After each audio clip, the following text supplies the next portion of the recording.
کبھی سوچا ہے کہ اگر ہمارے کھانے پینے کی چیزیں، ہاں وہی جو ہم روز کھاتے ہیں، اگر وہ بول سکتیں تو ان کی آپس میں کیسی باتیں ہوتی؟ آج ہم اسی دلچسپ خیال پر بات کریں گے، جہاں خوراک خود اپنی کہانی سنائے گی۔ تو ذرا تصور کیجئے، پلیٹ میں رکھا کھانا اچانک بولنے لگے تو وہ کیا بتائے گا؟ کیا راز کھولے گا؟ یہی وہ سوال ہے جو اس پوری بات کو بہت دلچسپ بنا دیتا ہے۔ تو قصہ کچھ یوں شروع ہوتا ہے کہ ایک چیلنج سامنے آتا ہے، تیزابیت کا چیلنج، اور اس چیلنج کو قبول کرنے کے لیے دو دعوے دار میدان میں ہیں۔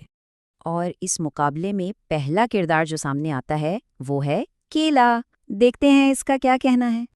واہ، مطلب کیلا تو بالکل صاف صاف کھلے عام کہہ رہا ہے کہ معدے میں گیس اور تیزابیت بڑھانے کی ذمہ داری اس کی ہے۔ کیا اعتماد ہے!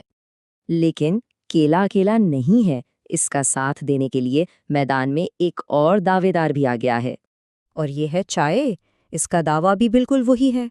تو گویا ایک ٹیم بن گئی ہے جہاں دو غذائیں مل کر معدے کی تیزابیت بڑھانے کا دعویٰ کر رہی ہیں۔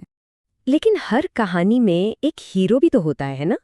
تو یہاں ان دعووں کو چیلنج کرنے کے لیے سامنے آتا ہے سیب، اور اس کے پاس ایک نہیں بلکہ دو مضبوط جواب ہے۔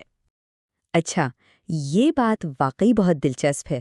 سیب نہ صرف تیزابیت کے مسئلے کا حل بتا رہا ہے، بلکہ ساتھ میں ایک اضافی فائدہ بھی گنوا رہا ہے، یعنی دانتوں کی صفائی بھی اور معدے کے تیزاب پر قابو بھی۔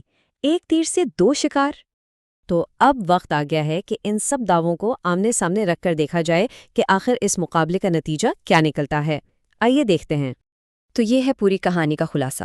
دیکھیے، ایک طرف کیلا اور چائے کی جوڑی ہے جن کا ایک ہی مقصد ہے تیزابیت کو بڑھانا، اور دوسری طرف اکیلا سیب کھڑا ہے جو نہ صرف اس مسئلے کو روکنے کا بلکہ اسے ٹھیک کرنے کا بھی دعویٰ کر رہا ہے۔